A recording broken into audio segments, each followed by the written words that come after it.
Bonjour à tous, ici Paul-Hélène Ponceau pour une nouvelle vidéo YouTube.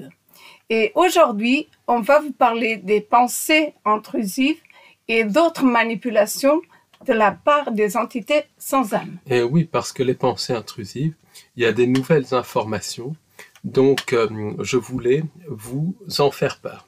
Et restez jusqu'à la fin. Mais avant de continuer, je voulais vous rappeler que notre livre, La matrice archontique et le piège temporel, est sorti. Donc, dedans, il y a des sujets très intéressants comme le vampirisme, comme la possession, comme le projet du Blue Beam, du faux sauveur externe. Et c'est un livre qui parle aussi de l'actualité extrêmement récente, puisqu'il est sorti en fin mars 2025. Et dans le livre, La matrice archontique et le piège temporel, on revient très longuement sur cette thématique, justement, des pensées intrusives. On parle aussi des hybrides, des abductions, des tulpas, de la cryptozoologie, du projet Blue Beam. Donc, c'est un livre qui va vraiment très loin. Très long. Alors, et donc, ça en vaut vraiment la peine de le commander. Alors, sachez également qu'on organise une conférence visite guidée le dimanche 22 juin de 13h à 18h. Et cette visite guidée conférence aura lieu donc à Paris, au 8, donc le lieu de rendez-vous c'est au 8 rue Bernard de Clairvaux, Paris 3e arrondissement, sous la statue du gardien du temps. Donc le métro pour y accéder, c'est le métro Réaumur-Sébastopol, ligne 4, ou le métro Rambuteau, ligne 11. Donc c'est dans le quartier des Halles, c'est très central. Et le thème de la conférence, si on est près du gardien du temps, le thème de la conférence, ça sera le temps, la connexion avec les anges déchus, et on verra que le temps est une technologie. On parlera du lien entre le temps et le culte de Saturne. Et on verra que Saturne s'est vraiment connecté à la programmation de cette réalité. Et on parlera très en détail des anges déchus qui sont derrière cette fausse création. Donc, c'est vraiment une visite guidée conférence inédite et hyper intéressante. Et plus que jamais d'actualité, parce que le temps est en train de s'accélérer. Donc, vraiment, venez nombreux. Ça va être un bon moment. Et ça va durer de 13h à 18h. Donc, et on a des super bons retours parce qu'en plus, on rencontre des nouvelles personnes et c'est vraiment un vrai plaisir de vous rencontrer. Exactement. Et en plus, là-bas, on n'est pas très loin de plusieurs parcs, donc s'il fait chaud, on se mettra dans un parc à l'ombre et tout, donc ne vous inquiétez pas pour ça, ça va être un très bon moment et un concept hyper intéressant. Et on voulait vous annoncer également qu'à la librairie du bonheur, il y a sur le site librairiedubonheur.com, puisque la librairie est en ligne. Absolument. On a énormément de podcasts, de webinaires, donc si ça vous intéresse, c'est des thèmes totalement indépendants et intéressants. Donc, alors, ça en vaut vraiment la peine. Allez-y, regardez et commandez-le parce que en le faisant, vous nous soutenez et vous soutenez notre travail. Exactement. Et d'autant plus que sur le site librairiedubonheur.com, donc il y a la possibilité de commander tous les webinaires depuis janvier 2024. Donc il y en a pas mal. Et en cas de commande, on vous les envoie par 24 heures via le site grosfichier.com. Donc, si vous commandez sous 24 heures, vous recevez les webinaires par grosfichier.com. Et il y a énormément de webinaires sur des thèmes variés. Et justement, en parlant de webinaires, je voulais vous annoncer qu'on organise un webinaire en direct le samedi 12 juillet 2025 de 18h à 22h sur le thème du remplacement de l'humain et du lien entre le remplacement de l'humain et la fausse lumière, puisque la fausse lumière, c'est interconnecté à ce remplacement de l'humain et à ce remplacement du vivant. Donc, si vous souhaitez vous inscrire au webinaire du samedi 12 juillet 2025, je mettrai le lien juste en dessous de ce podcast. De toute manière, le premier lien que je mettrai, ça sera pour le livre.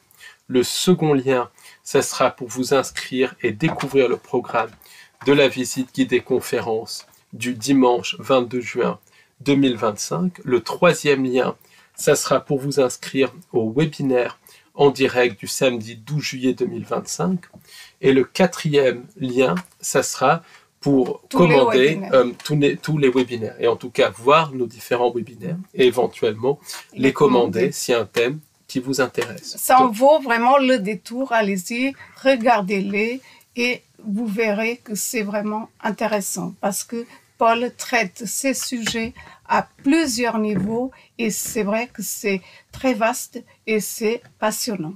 Et sachez également que l'on organise le samedi 5 juillet 2025 une conférence en présentiel à Paris, au Café d'Orléans, au 43 avenue du Général Leclerc, Paris 14e, métro Mouton du Vernet, de 12h à 18h. Et cette visite guidée, cette conférence en présentiel, elle sera sur le thème de la possession. Donc, ça sera le dernier lien. Et c'est un thème qui est plus que jamais d'actualité. Vraiment, c'est un fléau dont personne ne parle.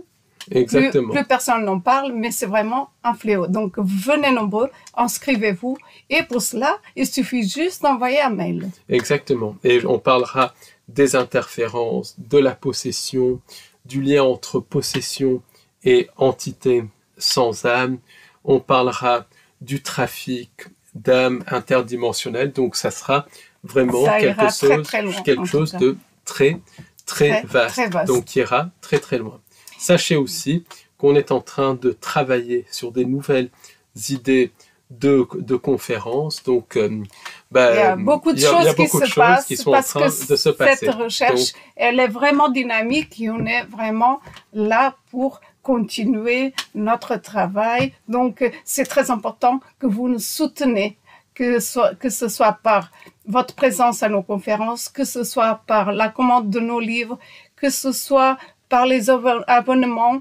Et voilà, vraiment, c'est très important pour nous parce qu'on pourra améliorer la qualité de notre travail. Exactement. Donc, merci en tout cas. Merci beaucoup, nos chers auditeurs. C'est vraiment adorable de nous soutenir.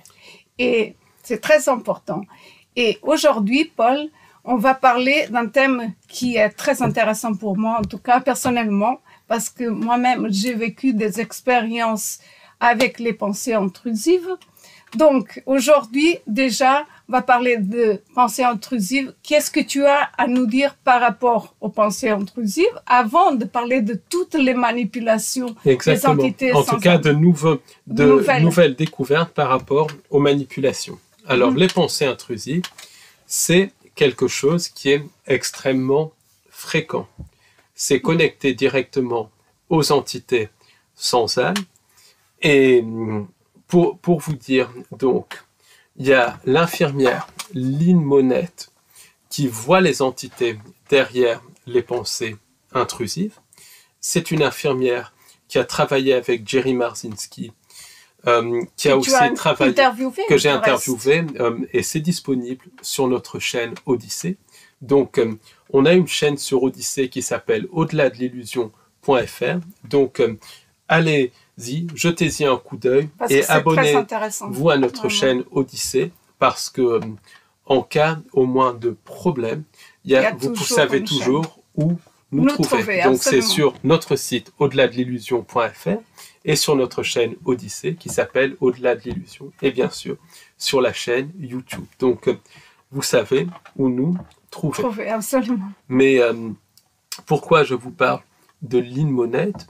Parce que Lynn Monette, c'est une infirmière américaine qui a travaillé dans le milieu hospitalier. Donc c'est une dame extrêmement rationnelle qui a une approche scientifique, comme Jerry Marzinsky. Et justement, elle voit les entités qui sont derrière les pensées intrusives. Donc les pensées intrusives, c'est la grande majorité de nos pensées. La grande majorité de nos pensées ne viennent pas de nous, mais d'entités non humaines et d'égrégores. Mais alors, il y a les pensées qui sont mauvaises, qui viennent pas évidemment de nous, mais il y a aussi ce que tu as découvert, les pensées qui paraissent être bonnes et positives, et qu'on pense que ça vient de nous. Et ça, c'est quand même extraordinaire. Voilà, et c'est des pensées qui paraissent positives, mais qui entraînent dans des voies de garage. Ça aussi, c'est connecté aux pensées intrusives. On va en reparler un petit peu plus loin, parce que c'est très important. Mais disons que les pensées intrusives, c'est, on va dire, 95% de nos pensées, et en fait, c'est plus. Mais on va dire 95% de nos pensées, c'est absolument énorme. C'est des pensées qui viennent d'entités. Il y a aussi les pensées qui viennent d'égrégores et les pensées qui viennent vraiment de nous, du moi supérieur. Donc, les pensées intrusives, c'est un concept qu'avaient compris les anciens, les chamans amérindiens par exemple. Alors, eux parlent d'un prédateur en forme d'araignée qui est arrivé à l'époque de la Tartaria, qui nous a modifié génétiquement, qui a modifié génétiquement le vivant, ce qui a entraîné justement la mise en place du subconscient chez les humains et l'apparition des pensées intrusives. Et ces modifications génétiques ont aussi entraîné l'apparition de la prédation et la diminution de l'espérance de vie. Donc tous les concepts de Kali Yuga et de chute, c'est connecté aussi à ce prédateur. Il y a eu plusieurs chutes en fait. La chute de la Tartaria, c'est connecté à ce prédateur. Et ce qui est intéressant, c'est que les Amérindiens décrivent ce prédateur dans leurs légendes, qui sont plus que des légendes, comme ayant la forme d'araignée. Or, Lynn Monette, quand elle voit les entités derrière les pensées intrusives, elle décrit des entités de type reptile et des entités de type batracien et des entités qui ressemblent à des crabes. Or, le crabe est appelé araignée de mer et qui se fixe sur le cou des personnes. Et ça, c'est vraiment intéressant parce que ça rejoint quand même la description des Indiens Choctaw. Alors, et ces Amérindiens, donc, il y avait d'autres tribus amérindiennes qui parlaient de Vético, et le Vético s'est connecté aussi en partie aux pensées intrusives. Donc ça, je vous recommande le livre de Paul Lévy. Il y a plusieurs livres de Paul Lévy sur le Vético. C'est vraiment la référence en la matière. Donc, c'est très intéressant. Et est-ce que, justement, à cette époque-là, il s'exprimait de cette façon-là par le prédateur et pas par, il disait pas les pensées?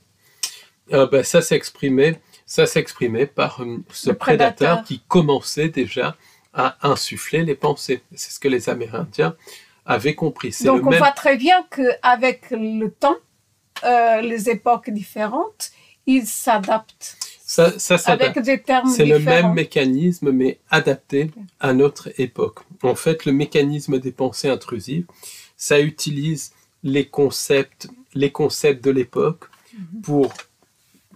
et ça utilise aussi les croyances des personnes, les pensées des personnes, les vraies pensées des personnes pour créer des pensées, ou plutôt générer des pensées qui imitent les pensées de la personne. Donc c'est extrêmement difficile de distinguer entre les pensées intrusives et les pensées qui viennent vraiment de nous. Est-ce que tu penses que c'est la pire des manipulations des entités sans âme? C'est la pire des manipulations. Pourquoi? Parce que c'est cette manipulation qui nous a fait tomber dans la Tartaria.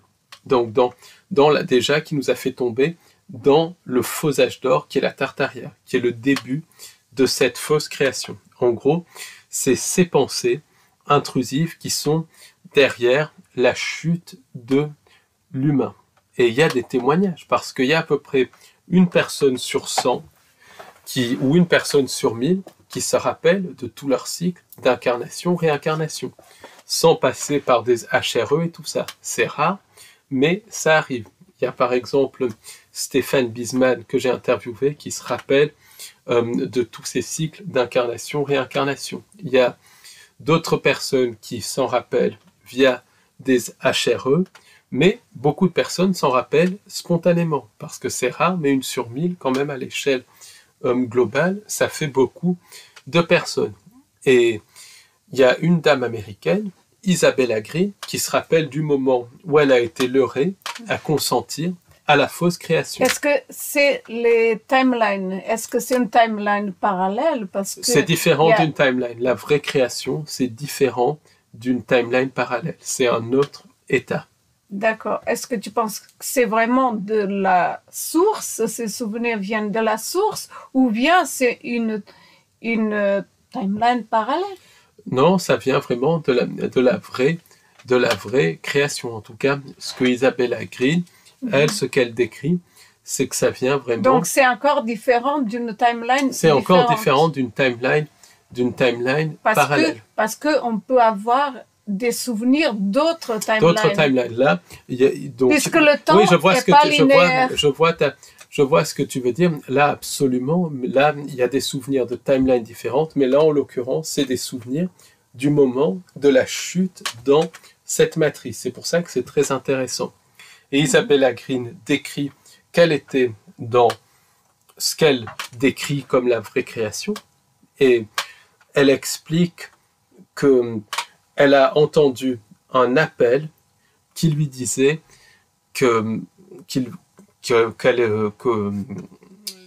c'était des terriens, c'est ça que l'appel lui disait, que c'était des terriens, on t'appelle au secours, viens nous aider. Elle a entendu ça télépathiquement.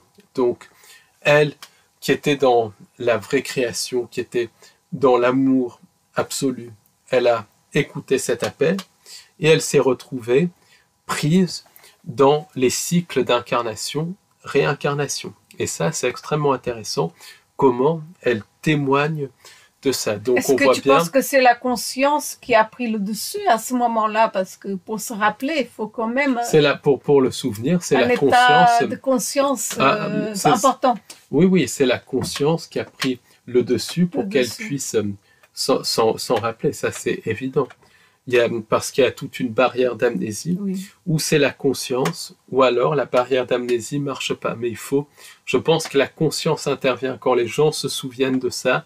C'est vraiment l'intervention de la conscience. Et c'est pour ça que c'est quelque chose de rare, parce que la conscience est tellement écrasée. Donc Isabella Green, elle décrit qu'après avoir entendu ces voix, puisque elle s'est retrouvée dans des cycles d'incarnation, réincarnation, avec des électrochocs pour ne pas se rappeler de la source et tout, mais ça n'a pas fonctionner chez elle.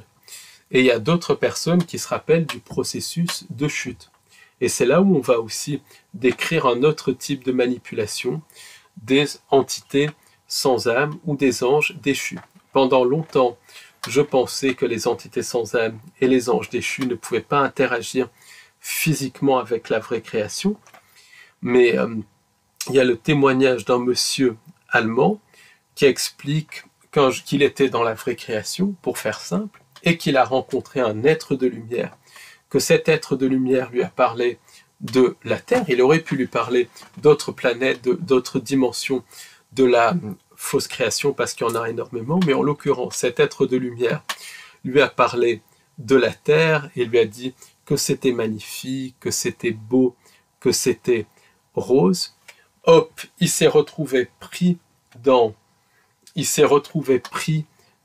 cette matrice, il s'est retrouvé pris dans des cycles d'incarnation, réincarnation, électrochoqué et tout. Donc je précise qu'il était vraiment dans la vraie création.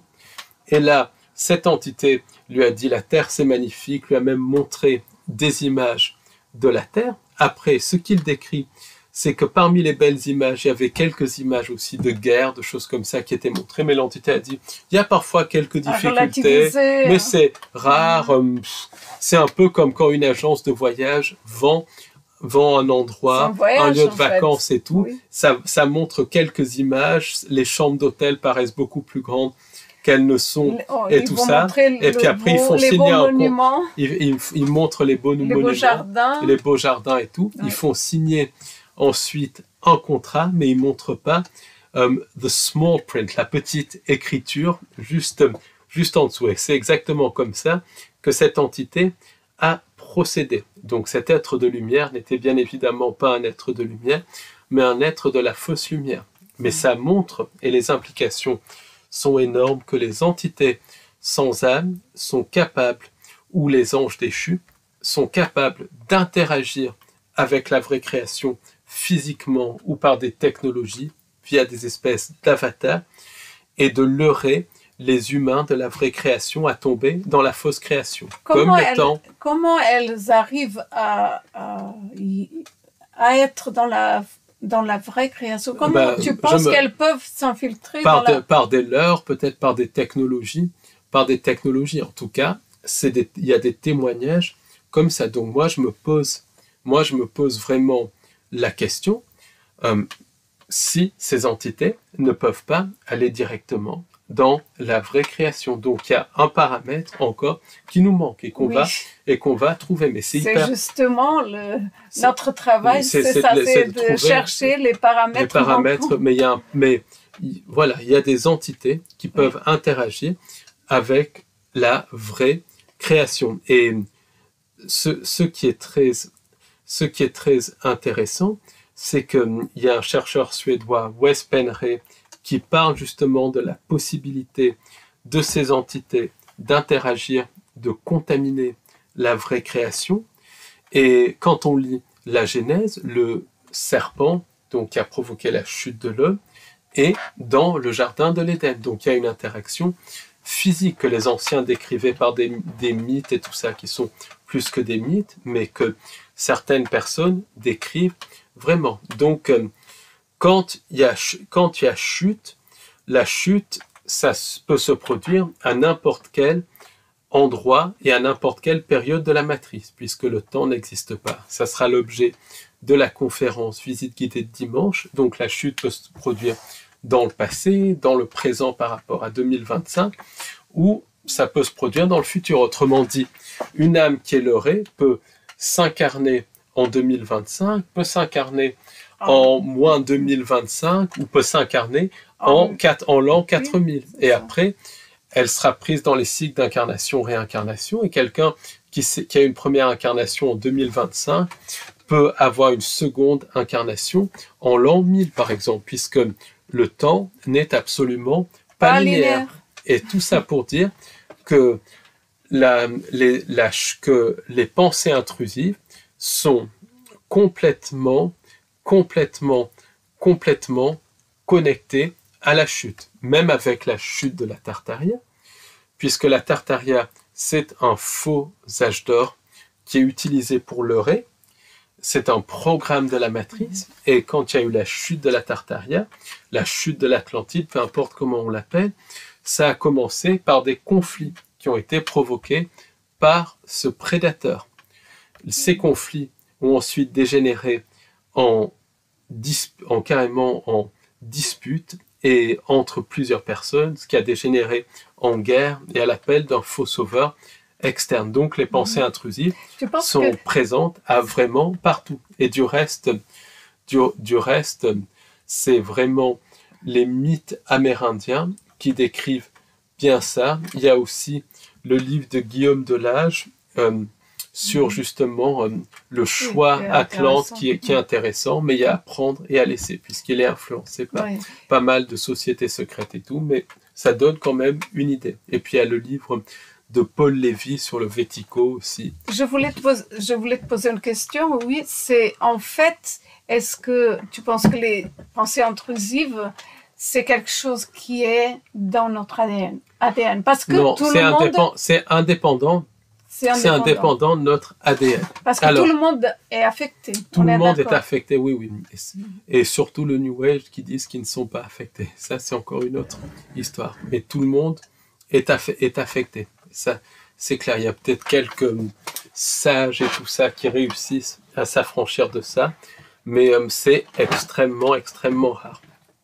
Donc, en fait, ce n'est pas les pensées intrusives qui sont dans notre ADN, puisqu'elles sont extérieures à nous, elles sont connectées aux entités sans âme, mais dans notre ADN, il y a le programme du subconscient qui a été mis en place par les entités sans âme lors de la chute de la Tartaria et de l'arrivée du prédateur. Chute de la Tartaria, c'est pas la chute de la vraie création.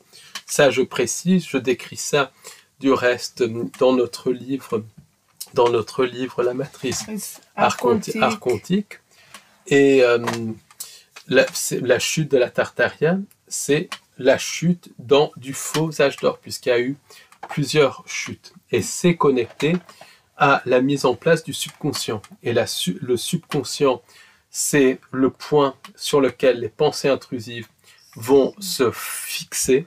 Et comment elles se fixent? Par l'intermédiaire de failles. Et les failles, c'est des micro-traumatismes. Et on a des milliers de micro-traumatismes. Ça peut être même quelque chose qui renvoie à quelque chose. Ça peut être quelque chose qui a été mal interprété.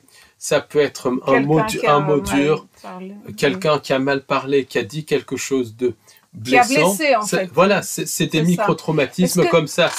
Et puis après, il y a les traumatismes comme le MK et tout ça, mais beaucoup de personnes ont des micro-traumatismes. Et il y a une chercheuse anglaise, Melissa Marie, qui avait écrit un livre avec son compagnon il y a quelques années sur ces micro-traumatismes. Et c'est par ces micro-traumatismes que les pensées intrusives passent. Elles se fixent, c'est des failles, elles se fixent dedans. Et c'est pour ça que c'est extrêmement important de détecter ces micro-traumatismes en faisant un travail sur soi et de faire un travail sur soi pour combler ces failles. En Absolument. Fait. Et est-ce que elle passe par les micro-traumatismes, ça, parce qu'on a des faiblesses, des failles, on va dire des failles, tout le monde a des failles, mais elles peuvent aussi passer par les qualités, c'est-à-dire que tu vas avoir des qualités, elles peuvent s'infiltrer tout en séduisant par tes qualités,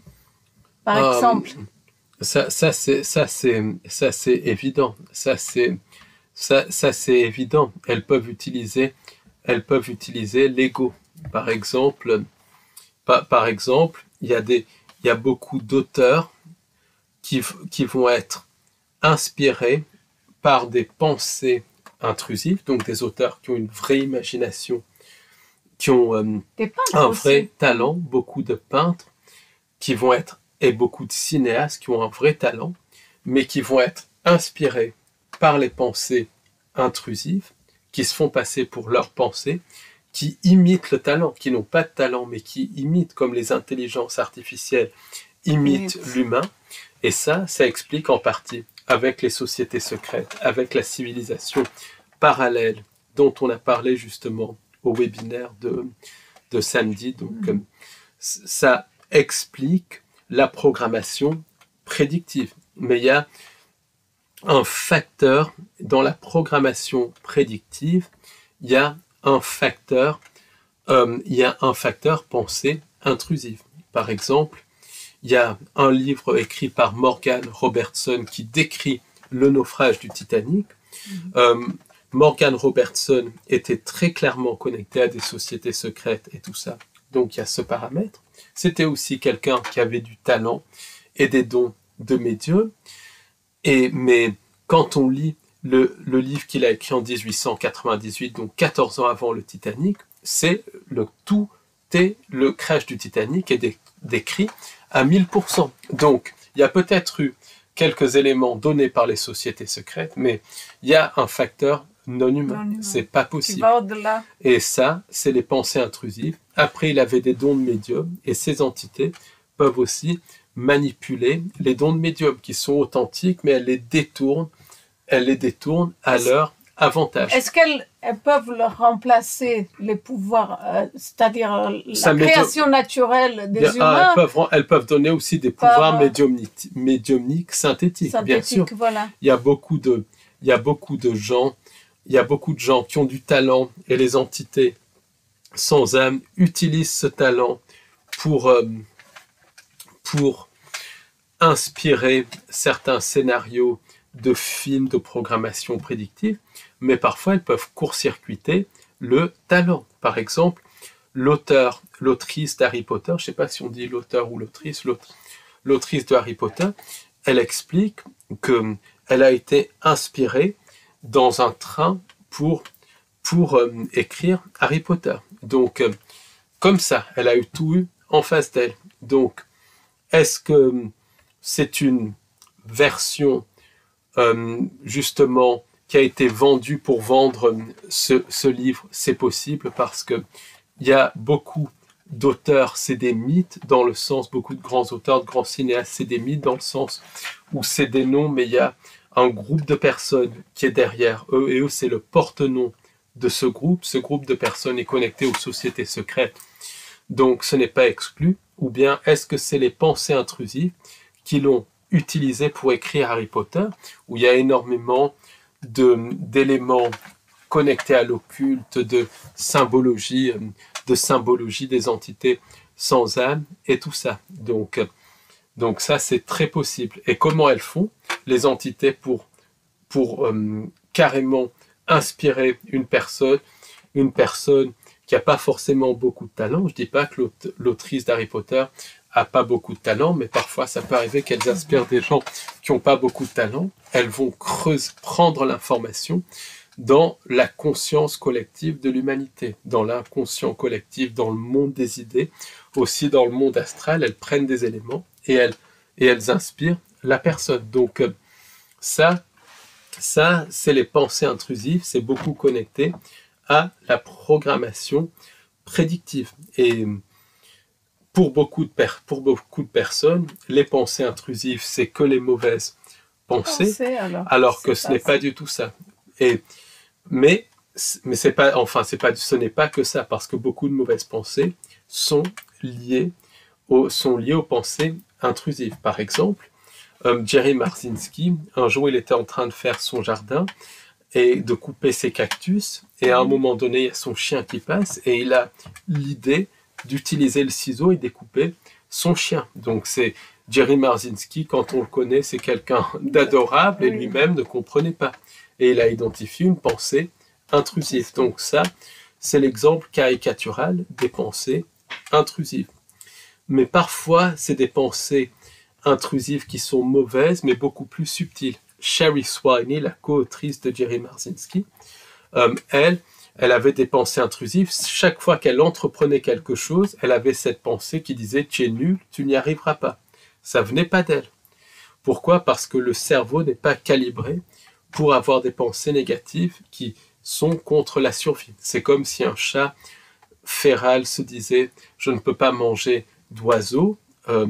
Voilà, le chat féral, il ne survivrait pas. Donc, quand une pensée ne va pas dans le sens du mécanisme de survie, elle ne peut pas venir du cerveau. Et ça, c'est Jerry Marzinsky qui a bien expliqué ça. Donc, pour Sherry Swiney, c'était chaque fois « tu n'y arriveras pas, tu n'y arriveras pas ». C'est une dame de talent, très intelligente, mais chaque fois qu'elle allait à des entretiens d'embauche, elle n'y allait pas parce qu'une voix lui disait, une pensée intrusive, de ne pas y aller. Et à un moment donné, elle a pris conscience que les voix ne venaient pas d'elle, que c'était des entités extérieures à elle. Donc elle a dit, moi, j'y vais, quoi qu'il en soit, ce n'est pas mes pensées. Et elle a dit non aux pensées intrusives.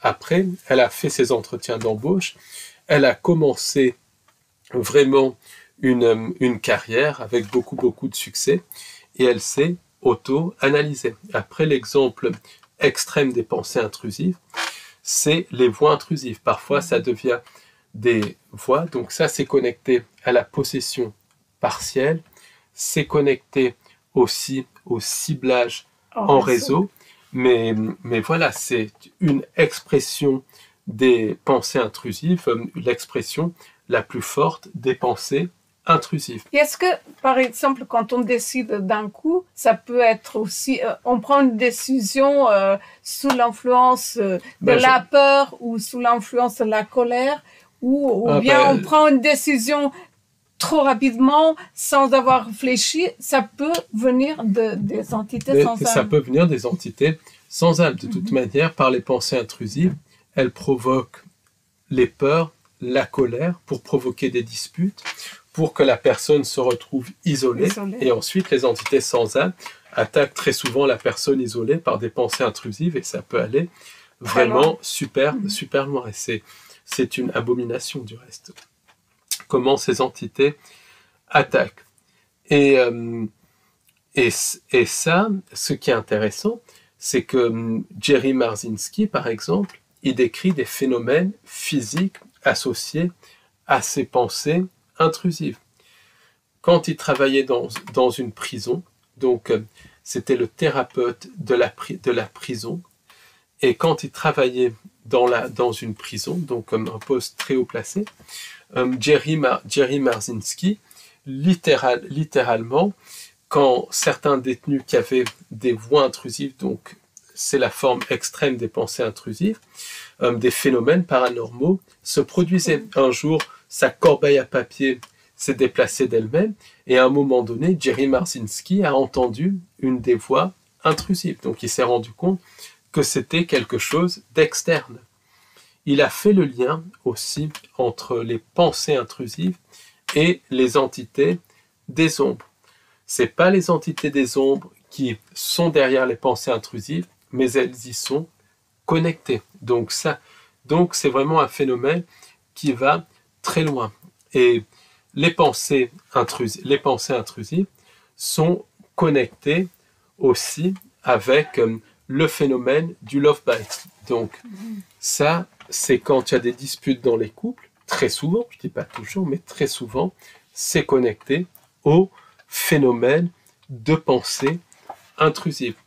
Récemment, je parlais à quelqu'un qui vient de se séparer de son conjoint, et la personne m'a décrit le comportement du conjoint, et on voit très clairement que c'est des pensées intrusives, que c'est vraiment des entités. Sans rentrer dans le détail, ça se sent, c'est des comportements qui ne sont absolument pas humains. Il y a quelque chose là-dedans. Et ça, c'est typique des entités sans âme qui défont les couples qui s'aiment. C'est le phénomène du love bite. C'est connecté aux abductions, puisque les entités sans âme peuvent à la fois se matérialiser physiquement lors d'abduction, elles peuvent aussi manipuler en astral lors des transmissions de channeling, et elles peuvent aussi s'inclure dans la réalité avec les pensées intrusives. Et donc aussi par le ciblage, parce que il y a beaucoup de personnes qui ont ce type de ciblage. C'est le ciblage, c'est connecté à la magie noire en partie. Ouais. Et la magie noire, ça envoie des entités pour provoquer des pensées et des voix intrusives. Après, dans le ciblage, il y a aussi les IA, il y a aussi l'action directe des entités sans âme, il y a les armes à énergie dirigée. C'est à plusieurs niveaux, mais dans le ciblage, il y a la composante magie noire et la composante entité. C'est connecté aux entités sans âme, c'est connecté aux abductions. Donc ça, c'est très important. Et le phénomène du love bite, c'est pareil, c'est connecté aux abductions, puisque beaucoup d'abductés sont manipulés par les entités à rencontrer une personne, un couple se forme, et ensuite le couple est détruit par les entités sans âme via le phénomène du love bite. Après, le phénomène du love bite peut aussi survenir sans abduction. Et ce que les entités font, c'est qu'elles trouvent une faille, elles attaquent un membre du couple par une faille, ensuite l'autre personne va répliquer, ensuite elles attaquent l'autre personne du couple par les failles, ça va crescendo, ça crée du louche, de la tristesse, de la colère, ça attire d'autres entités. Le couple finit par se séparer s'ils ne prennent pas conscience de ça. Ensuite, les entités attaquent chacune des personnes quand elles sont isolées. Et ça peut aller très, très loin. Est-ce que c'est tout type d'entité qui peut attaquer par ce biais-là, genre les reptiliens, etc. Ou bien c'est la Confédération galactique, parce qu'on a déjà parlé de ça, et c'est un type d'entité qui justement agit sur ce genre de pensée, de manipulation. De toute façon, c'est les mêmes entités, c'est les derrière. entités sans âme qui se présentent sous des aspects différents.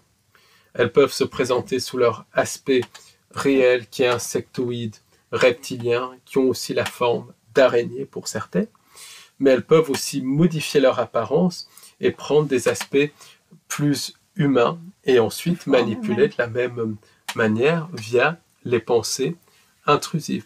Donc c'est plusieurs types, c'est vraiment plusieurs types d'entités. Il y a aussi les êtres des ombres qui sont connectés. C'est connecté aux entités sans âme et à la nature même de la réalité qui fonctionne comme une simulation. Et selon beaucoup de spécialistes justement de questions de simulation, on pourra bientôt inclure notre conscience d'ici 5 à 10 ans dans une simulation, ce qui est cauchemardesque, c'est le transhumanisme. Mais les entités qui ont des milliards d'années d'avance le font. Donc c'est vraiment connecté à la nature de la réalité.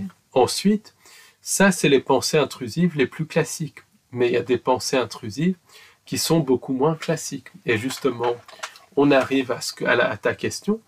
Il y a beaucoup de personnes qui pensent avoir une idée brillante, qui quittent tout, littéralement, et qui se retrouvent perdus, totalement isolés. C'est ce qui t'était arrivé. D'ailleurs, c'est ce qui s'est passé avec moi. Est-ce que tu peux raconter en 2 ou 3 mots? Oui, il y a plus de 10 ans, j'étais à l'étranger.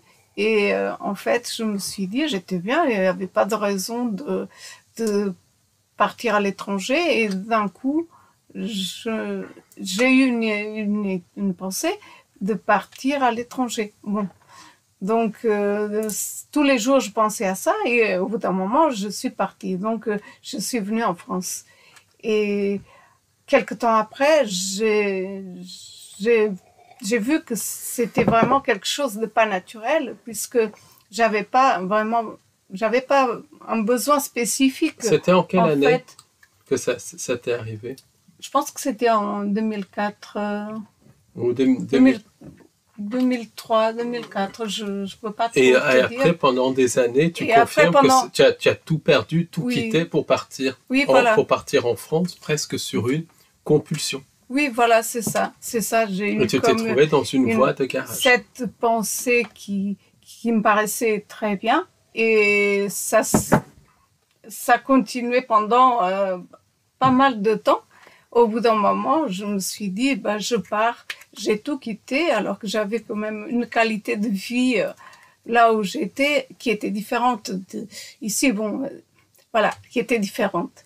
Mais pour dire qu'après, j'ai beaucoup regretté au début, bien évidemment, parce que les pays sont pas les mêmes, il se passe pas les mêmes choses, pas le même climat, pas les mêmes cultures, pas les mêmes façons de voir, etc. Il y a beaucoup de différences et de façons de vivre différentes. Mais surtout, tu t'es retrouvé aussi isolé au fin fond de la France, pas à Paris pendant un certain temps. Oui, absolument. C'est une décision, voilà. Oui, donc en fait, je pensais que c'était une très bonne pensée qui venait de moi. Et quelques temps plus tard, je me suis rendu compte que c'était pas une pensée qui venait vraiment de moi.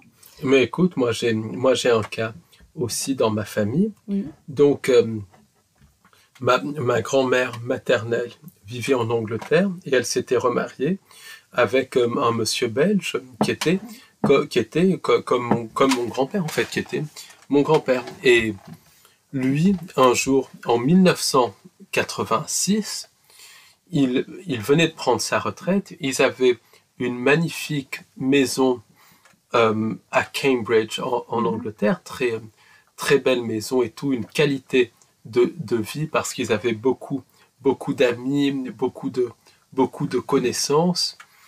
En plus, il était à la retraite, mais il travaillait donc à mi-temps en faisant... Oui, il était bien. Il faisait du consulting, ce que ça peut s'appeler du consulting, puisqu'il était spécialisé en électronique, en choses comme ça, quelqu'un qui connaissait tout sur l'électronique, donc très sollicité, une vie très active, beaucoup d'amis, heureux, et puis une belle maison. Un jour, donc, mon grand-père, mon grand-père adoptif, a eu l'idée de partir dans une ville du sud de la France, mais une ville, voilà, une ville vraiment censée être au bord de la mer, mais qui est en fait au bord de l'étang de Berre, donc c'est pas du tout au bord de la mer. Il est parti, il a tout quitté pour ça. Même ses amis qui habitaient, il y avait un ami qui connaissait, qui habitait dans le sud de la France, mais qui lui a dit, mais là-bas, c'est la pire décision que tu prends, c'est pas la Côte d'Azur et tout, il ne voulait rien entendre, non, je veux m'installer là-bas.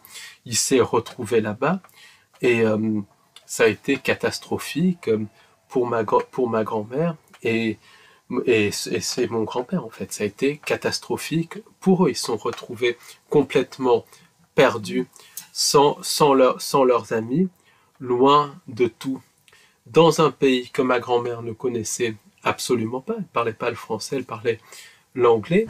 Mon grand-père, comme il était belge, ça s'est un petit peu mieux passé pour lui, mais après, il a eu beaucoup de problèmes, des problèmes avec la maison, une maison en plus, où il y avait des mémoires, des murs et tout, et du coup, ils ont vraiment regretté ça. Et il est parti vraiment sur une compulsion, comme une idée qui lui a dit de partir. Et il y a beaucoup de personnes qui prennent des décisions comme ça, qui se retrouvent ensuite dans des voies de garage. Et ça, c'est typique des entités, pour empêcher une personne de s'épanouir. Et après, il y a des pensées intrusives qui, au contraire, vont empêcher les personnes de prendre la bonne décision. Par exemple, Carissa Conti, c'est un cas que je raconte souvent. Elle devait partir en Floride, mais elle se dit non, finalement, je vais signer un CDI. Pourquoi ? Parce que c'est un travail qui va m'aider, c'est un bon travail que j'ai quand même. Je vais signer le CDI. Et elle était quand même hésitante, mais finalement, elle dit, je vais signer le CDI, je vais rester où je suis. C'était des pensées qui l'obsédaient. À un moment donné, elle est dans l'ascenseur pour aller signer son CDI. L'ascenseur s'ouvre et là, un stylo roule. Elle pense que quelqu'un a fait tomber un stylo, mais il n'y avait personne. Donc là, elle comprend qu'il y a une synchronicité artificielle, une manipulation de la réalité, mais elle avait fait un travail sur elle, elle avait compris que les entités manipulaient par des pensées intrusives et des synchronicités artificielles, même si elle n'utilisait pas le terme de pensée intrusive. Elle avait compris le concept, donc elle s'est dit non, je ne signe rien, je pars en Floride, et elle est partie en Floride, elle a rencontré son compagnon, elle a mené vraiment un travail en tant que chercheuse de vérité, elle a créé aussi sa propre affaire, donc elle était beaucoup plus heureuse. Donc ça fonctionne dans les deux sens. D'être au courant de ces informations. Et puis de se connaître soi-même, de savoir absolument ce qui vient de l'extérieur et ce qui vient de nous. Alors, selon une personne avec qui on a pas mal échangé sur le sujet des pensées intrusives, les pensées intrusives, elles sont vraiment fortes. C'est des pensées qui crient. Alors que les pensées qui viennent de nous sont beaucoup plus discrètes. Elles sont puissantes, mais discrètes. Donc c'est un petit peu discerner ça. Après, il y a des techniques aussi de coupler son flux de pensée. Par exemple, quand on se focalise sur une activité, ou bien d'écouter toutes les pensées avant de se coucher, le flux de pensée, distinguer ce qui vient de l'extérieur, ce qui vient d'égrégore, ce qui est encore différent des pensées intrusives, et ce qui vient vraiment de nous. Et je fais cette expérience très souvent, et la majorité ne vient même pas de moi. Il y a des personnes qui font, quand ils ont des mauvaises pensées, ou des pensées intrusives, elles font, par exemple, elles écoutent la musique parce qu'elles aiment beaucoup la musique, par exemple. Elles s'occupent du jardin parce qu'elles aiment beaucoup le jardin. Et ça, c'est une manière aussi de couper avec ces pensées intrusives. Oui, parce qu'elles élèvent leur vibration. Donc, oui. Et donc, elles sont pas atteintes. Elles sont beaucoup moins atteintes. Et puis, elles identifient. Parce que les pensées intrusives, ça va un peu même un peu, c'est un peu différent des vibrations parce que des personnes dans la vraie création sont leurrées par les pensées intrusives. Mais disons qu'en élevant la vibration, il y a quand même moins de facilité pour atteindre. Et c'est des personnes aussi qui ont fait un travail sur elles, qui arrivent à identifier quand les pensées intrusives arrivent. Et il y a une personne qui dit dégage dans sa tête quand il y a une pensée intrusive. Et ça marche relativement bien. Bien évidemment, elle n'arrive pas à toutes les faire partir, mais ça marche relativement bien. Et ça, c'est vraiment connecté aux entités. Et après, ces pensées intrusives, alors elles ont aussi comme but de nous faire nous détruire nous-mêmes. Et bon, ça peut aller très très loin. Je n'en parlerai pas ici, mais voilà, il y a certaines choses qui sont connectées à ça parce que c'est des entités qui sont anti-humaines, qui haïssent l'humain, qui haïssent les animaux, qui haïssent tout ce qui est beau, les végétaux, tout ce qui est beau, tout ce qui est vivant, c'est des formes de vie synthétiques, mais dans beaucoup de cas, c'est par exemple des personnes qui d'un coup vont aller dans un magasin et acheter pour des milliers d'euros et ils vont se retrouver complètement à découvert et ils ne comprennent pas pourquoi.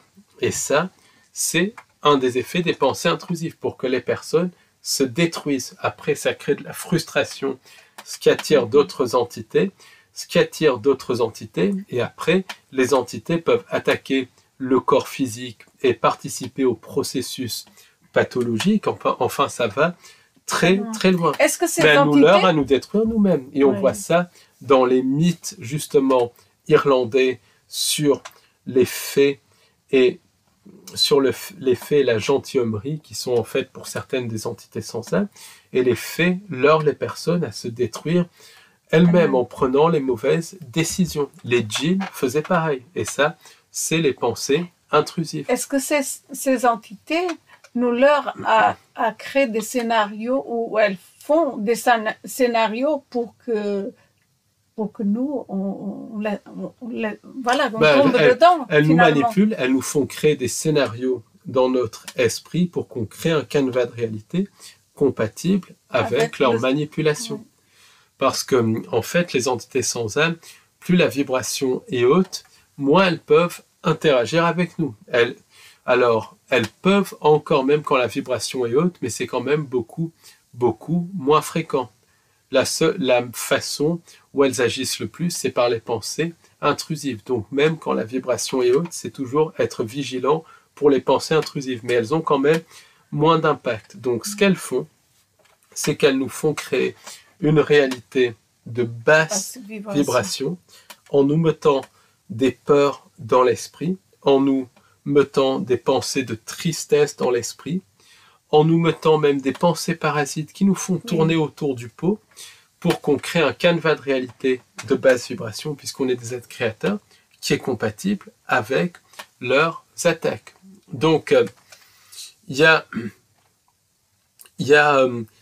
le but de ces entités, c'est de nous leurrer, à nous détruire nous-mêmes, à faire les mauvais choix. Oui, parce que ce qu'on a constaté, c'est que c'est pas les entités qui viennent inviter les humains à faire quelque chose, c'est les humains qui vont malheureusement, malgré eux ou pas,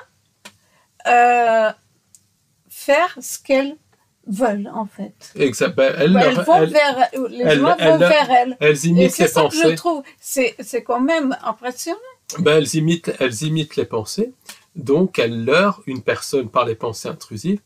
Par exemple, c'est arrivé, une personne a été leurrée à faire un stage par des pensées intrusives, et dans ce stage, cette personne a été attaquée par des entités, et ça a provoqué la destruction, la séparation du couple et tout ça. Ça allait très très loin. Et en fait, la personne, par les pensées intrusives, a pris la décision d'aller au stage, donc par elle-même, leurrer, Voilà, parce que c'est en ça, fait la un subtilité détournement du consentement. des entités. Mais C'est voilà, ça. mais c'est ça.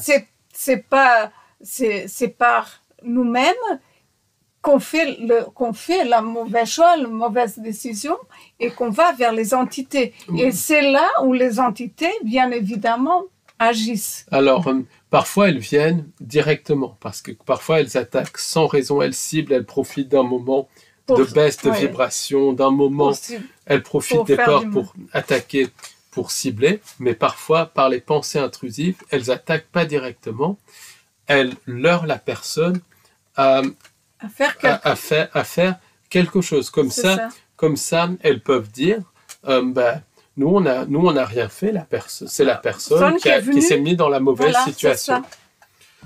Donc, ça va extrêmement D'ailleurs, loin. Ça rejoint ce qu'on avait raconté sur un couple qui avait été leurré par ces mêmes entités. Ah oui, le couple... Oui, qui était allé aussi à un stage et qui avait perdu leur affaire, qui se sont séparés. Absolument. Le couple qui s'est séparé. Oui, il y a plusieurs cas comme ça. Et puis, il y a des pensées intrusives lors des abductions. Ce n'est que ça. De toute manière, lors d'abduction, la personne est enlevée physiquement la plupart des cas. Parfois, la personne disparaît. Ensuite, les entités derrière l'abduction prennent le contrôle de l'esprit de la personne pendant l'abduction. Et ça, c'est très bien décrit par le docteur David Jacobs. Et ensuite, manipulent les pensées. Elles mettent des pensées de dévotion vis-à-vis des entités. Elles peuvent aussi mettre des pensées de peur en mettant dans l'esprit de la personne, par les pensées intrusives, des images de cataclysme et tout ça, pour prendre l'énergie.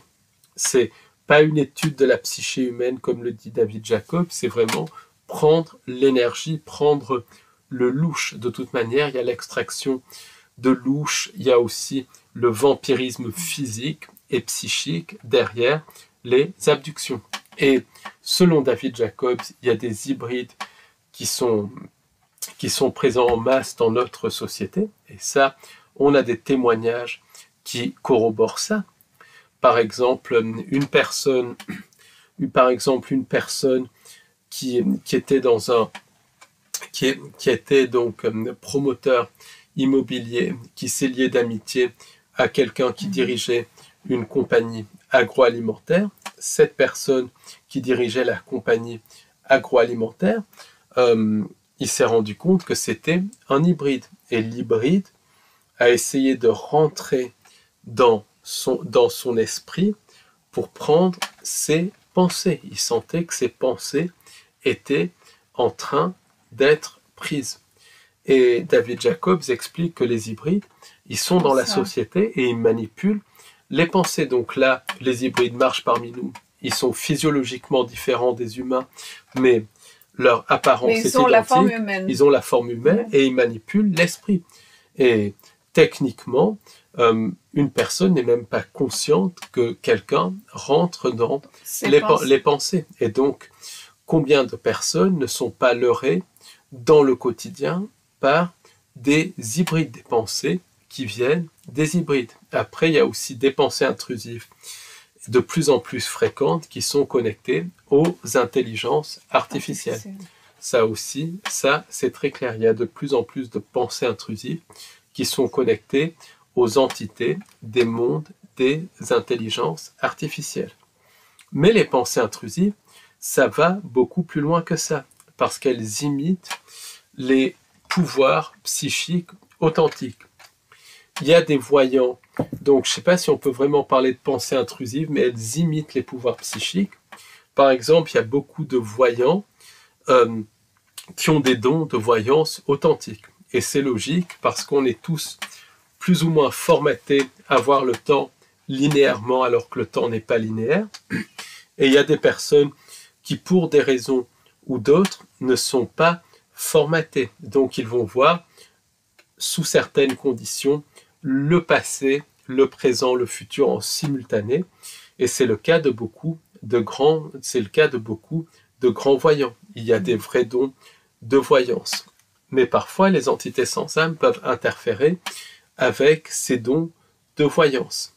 Ou parfois, il y a des personnes qui n'ont aucun don de voyance, mais les entités sans âme, comme elles sont au-delà du temps dans le sens où elles ont mis en place le temps dans la matrice, elles vont montrer dans l'esprit de la personne des scènes du futur, leur donner des flashs de voyance, des intuitions.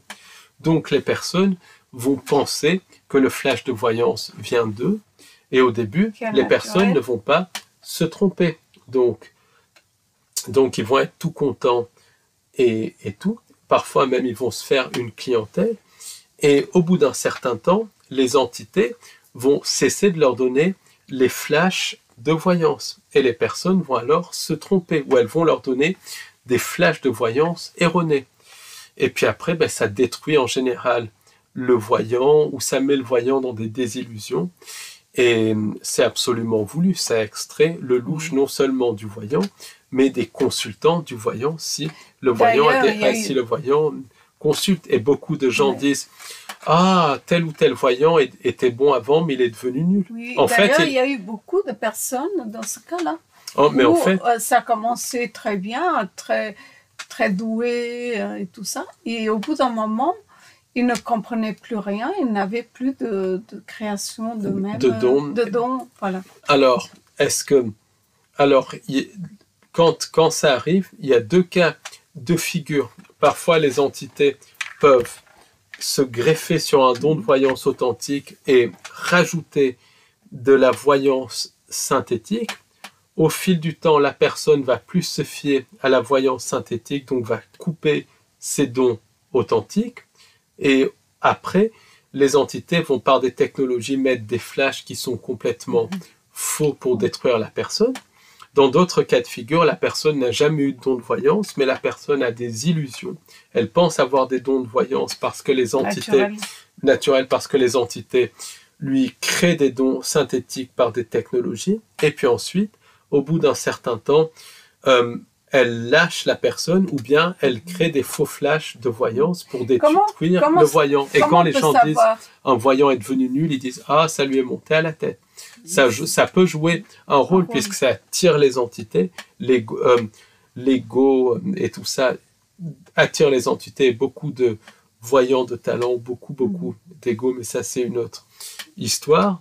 Mais en fin de compte, c'est pas l'ego, c'est les entités qui commencent à leurrer les personnes avec des intuitions, des dons de voyance synthétiques. Comment on peut savoir que ces dons sont naturels ou que sont artificiels, justement, parce que beaucoup de personnes, même notamment, il y avait beaucoup de personnes qui venaient à une époque à la librairie du bonheur physiquement et qui se disaient avoir des flashs, avoir des dons naturels et tout ça, mais et parfois c'était impressionnant du reste. Parfois c'était impressionnant. Pour beaucoup, je me pose la question, on a vu des personnes qui voyaient les décédés et tout ça.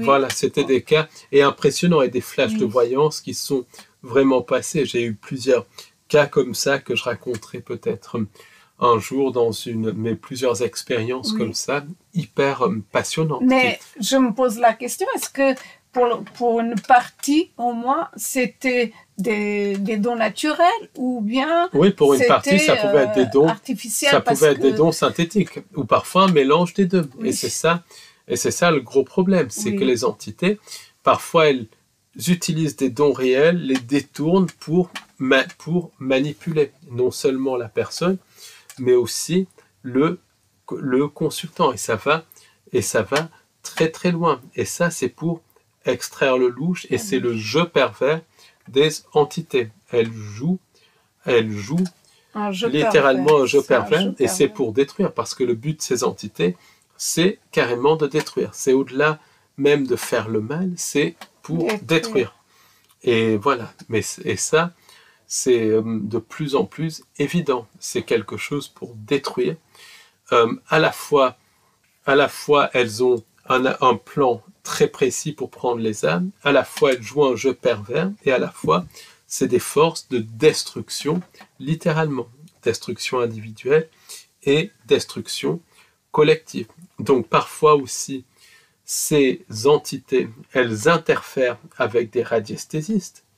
Beaucoup de radiesthésistes, c'est leur subconscient. Beaucoup de radiesthésistes, donc de talent, c'est leur conscience qui fait bouger le pendule. Pas qu'ils le fassent bouger consciemment, mais c'est le moi supérieur qui fait bouger le pendule. Et là aussi, il y a des résultats qui sont impressionnants. Mais il y a beaucoup de radiesthésistes, s'ils ne sont pas totalement conscients, les entités agissent par le subconscient et peuvent manipuler les réponses du pendule. Et c'est pour ça qu'il y a tout ce cirque à propos de nouvelles vibrations. Il suffit de voir ce qui se passe autour de nous pour voir qu'il n'y a pas de nouvelles vibrations. Il y aura des nouvelles vibrations si on les crée, en se créant notre propre bonheur, en élevant notre vibration individuelle et collective, et en faisant un travail sur soi d'information, de conscience, pour être moins atteint par les entités sans âme et pour créer une réalité humaine.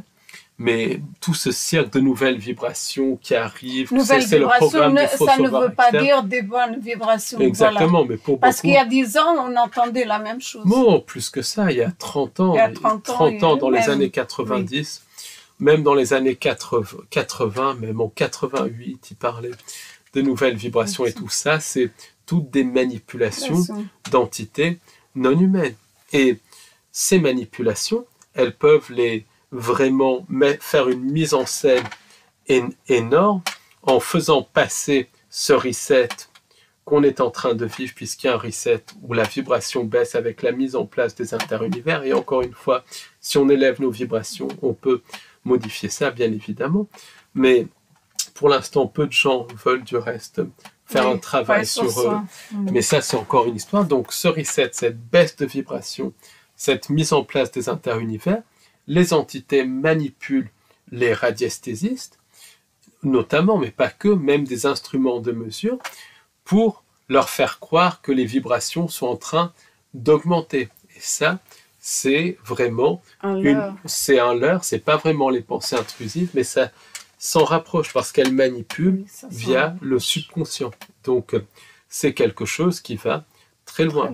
Beaucoup de channeling, beaucoup de choses comme ça, c'est aussi connecté aux mêmes entités que les pensées intrusives. Le channel est sincère, mais manipulé par des entités qui se font passer pour des frères de l'espace, des êtres de lumière. C'est pareil pour beaucoup de médiums. Il y a des médiums qui sont en contact avec des décédés authentiques, d'autres qui sont en contact avec des entités sans âme qui se font passer pour des décédés, et d'autres qui sont en contact avec un mélange des deux.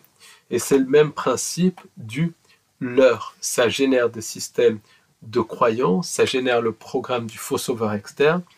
Via les médiums aussi, les médiums sont utilisés pour faire la propagande de l'au-delà, alors que l'au-delà, c'est la continuation de la manipulation des entités sans âme. Donc c'est ça va très très loin. Les pensées intrusives, ça manipule aussi les systèmes de croyances. C'est derrière les systèmes de croyances, c'est derrière énormément de choses. C'est derrière le chaos au quotidien, parce que beaucoup de gens regardent le chaos avec le cirque de la politique, le cirque de l'actualité. Du reste, dans la partie abonnement de notre site Au-delà de l'illusion, on parle de tout ce cirque qui a lieu en ce moment au Moyen-Orient. Donc, si ça vous intéresse, je vous invite à vous abonner à notre site. Et pour vous abonner à au-delà de l'illusion.fr, passez par le site librairidubonheur.com, puisque la procédure est plus simple. Et là, pareil, si vous passez par librairidubonheur.com, je vous active. Vous avez le choix entre des abonnements de 1 mois, 3 mois ou 12 mois, 1 an. Et je vous active manuellement l'abonnement sous 24 heures. Donc, pourquoi je dis ça? Parce que beaucoup de gens se focalisent sur le chaos extérieur, alors qu'il y a un chaos au quotidien qui est mis en scène par les entités sans âme via, entre autres, les pensées intrusives, via le love bite, pour que dans le quotidien, les gens se disputent entre eux, pour que les gens, même seuls, soient attaqués par les pensées intrusives, pour faire baisser la vibration, pour qu'ils créent un canevas de réalité de très très basse vibration. Donc les pensées intrusives... Donc en fait, il y a à s'occuper déjà de chaos au niveau personnel, plutôt que de voir l'extérieur d'abord, c'est ça. Une fois qu'on fait un travail sur soi, là, on peut après aider les autres et s'occuper d'autres choses. Mais déjà, c'est un travail énorme à faire parce que le chaos, ça peut être, comme tu dis, des pensées intrusives où on est constamment en lutte constante. Oui, mais c'est ça. Mais je pense au quotidien. Que tout le monde parle du projet Bluebeam, donc Oui, ça va pas être spectaculaire. Le faux sauveur, la fin du monde. Alors que c'est autre chose. Le projet Bluebeam, le projet Bluebeam, au contraire, c'est beaucoup via les pensées intrusives, via le chaos au quotidien, via aussi un chaos organisé pour que les gens fassent appel eux-mêmes à un faux sauveur externe. Et c'est connecté à l'incarnation des anges déchus dans la matière. Donc ça, et à la mise en place des interunivers. Donc ça, j'en ai déjà parlé dans d'autres podcasts, dans des webinaires, dans les livres, donc je ne vais pas y revenir dessus. Mais le Bluebeam, beaucoup de chaos connecté au Bluebeam, les gens cherchent quelque chose de spectaculaire, c'est beaucoup moins spectaculaire qu'on ne le pense. C'est le chaos via les pensées intrusives. Donc ça va très loin. Donc le travail sur soi, c'est vraiment la clé. Et finalement, c'est la clé. Pour ensuite pouvoir aider les autres. Exactement, c'est vraiment la clé, c'est le travail sur soi.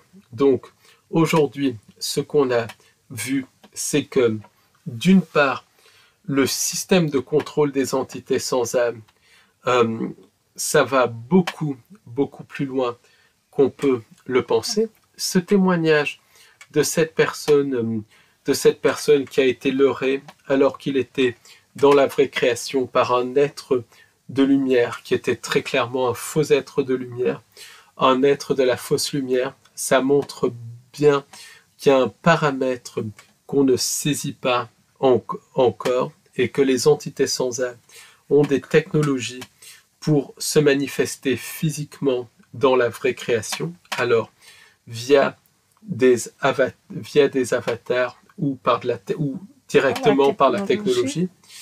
Et comme je l'ai dit au début, il y a vraiment quelque chose que je vais continuer à étudier et je vous tiendrai au courant quand j'ai plus d'informations sur ça. Oui, parce qu'il y a beaucoup de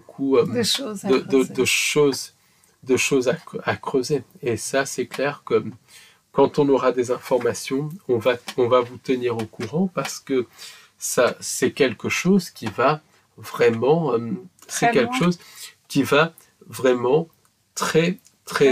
loin. Et ça, on n'est pas les seuls à le dire. Par exemple, Wes Penry en parle, même la Genèse en parle avec le serpent dans le jardin de l'Éden. Donc il y a un paramètre en plus. Est-ce que ça ne serait pas les anges déchus qui ne sont pas des entités sans âme, qui sont des créatures qui à la base sont spirituelles mais qui ont coupé leur connexion divine, qui parfois sont derrière les manipulés. Moi, ce que je pense, c'est que c'est parfois les anges déchus qui peuvent rentrer encore dans la vraie création et pendant un certain temps et leurrer les âmes de la vraie création à tomber dans la fausse création. C'est en tout cas une question que je me pose.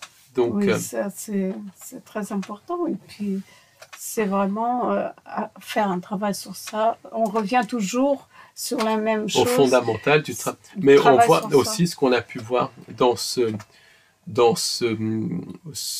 podcast, c'est l'ampleur des pensées intrusives. C'est connecté non seulement à la chute de la Tartaria, mais c'est aussi connecté à la manipulation dans le quotidien.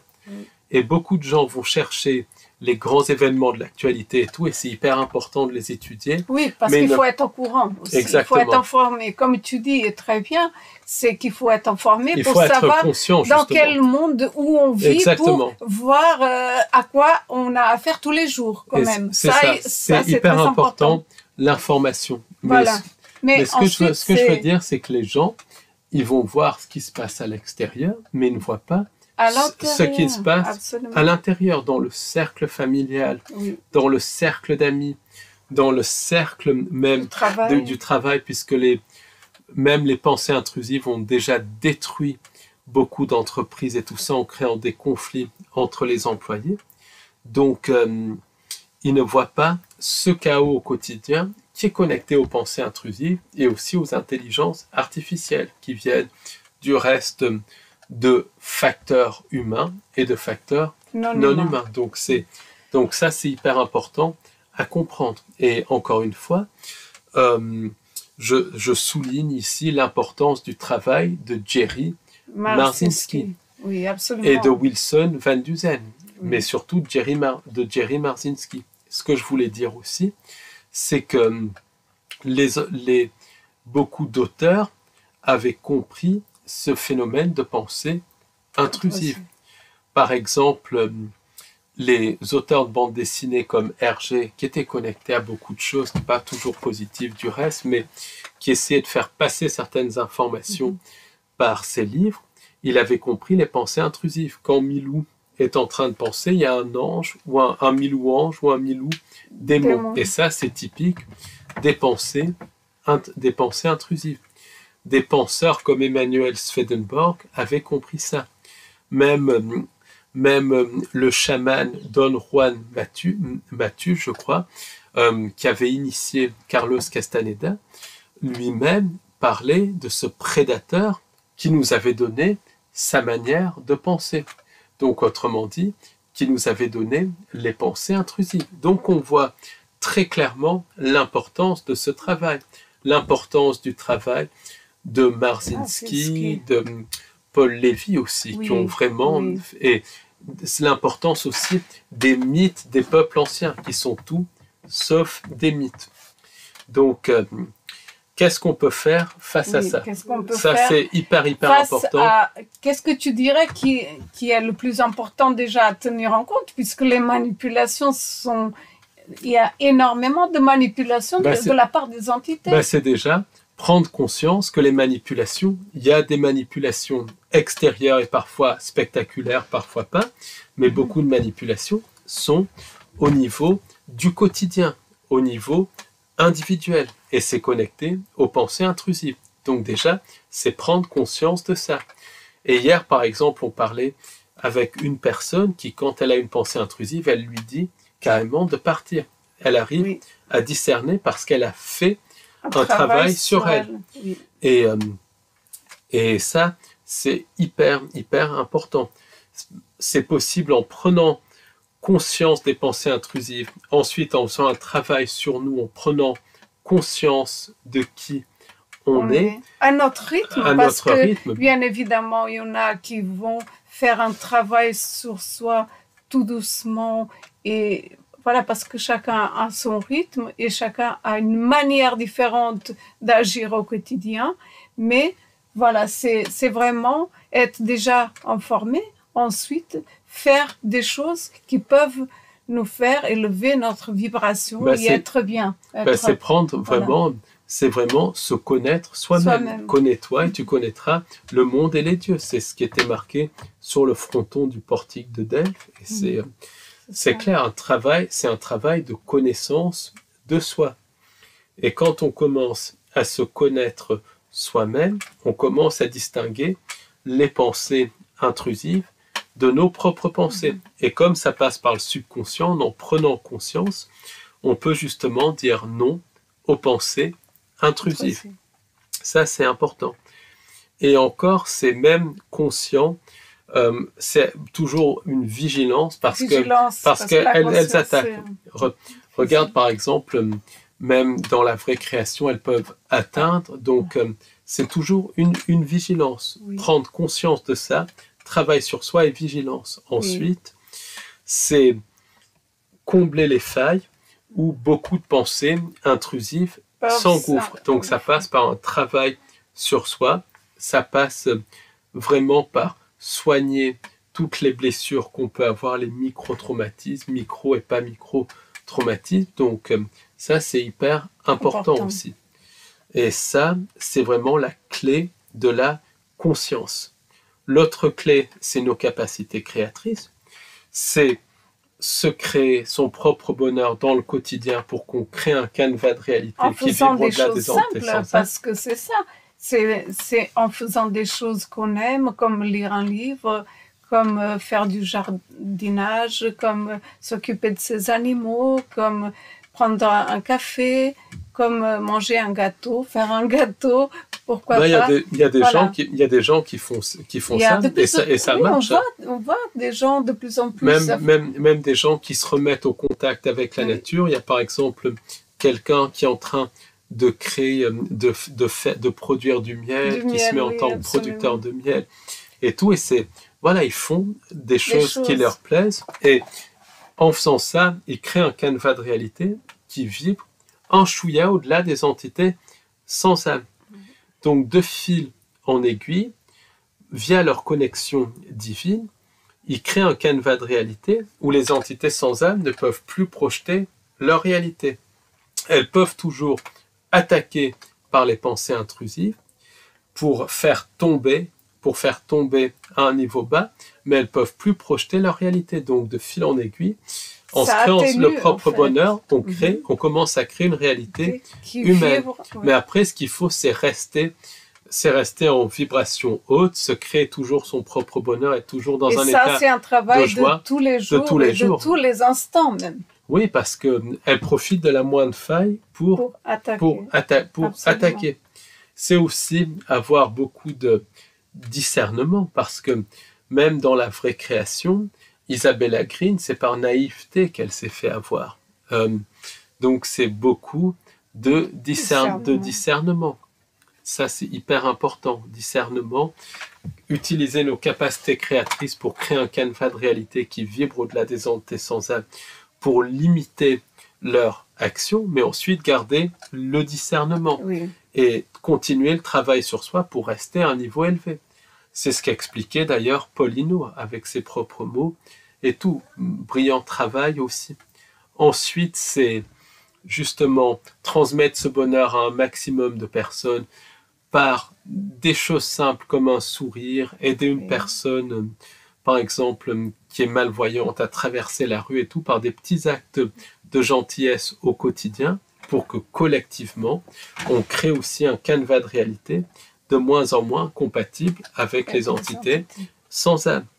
Mais le problème, c'est qu'après, c'est au niveau individuel et collectif, garder cette vibration élevée et avoir du discernement pour que les entités nous fassent pas tomber. Donc, il y a énormément... Voilà, les pistes sont là, elles sont connectées à notre conscience, à notre discernement, à l'information et à nos capacités créatrices. Donc, tu as tout dit. Donc, les clés, c'est vraiment le bonheur, la joie, l'information, la joie et le bonheur. Exactement. Et puis, je tiens à te remercier pour ton témoignage très intéressant et très révélateur, justement, parce que... Merci surtout à toi, qui est très déterminé dans un travail qui n'est pas toujours évident. Exactement, mais le jeu en vaut la chandelle. Absolument. Donc, et merci beaucoup, chers abonnés. Et soutenez-nous parce qu'on a besoin de vous. Donc, à très bientôt. Merci beaucoup. Et à bientôt pour un nouveau podcast YouTube. Au revoir.